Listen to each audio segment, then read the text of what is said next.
तोहरा बलमुआ में का बाटे खास हो। तोहरा बलमुआ में का बाटे खास हो।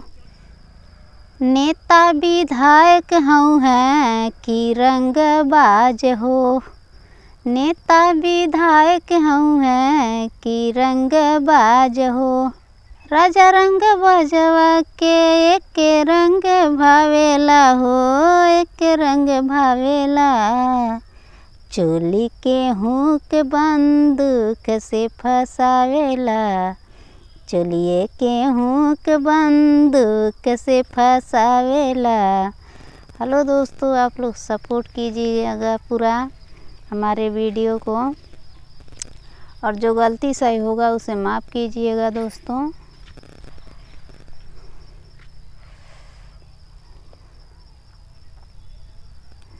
By bye, Tata.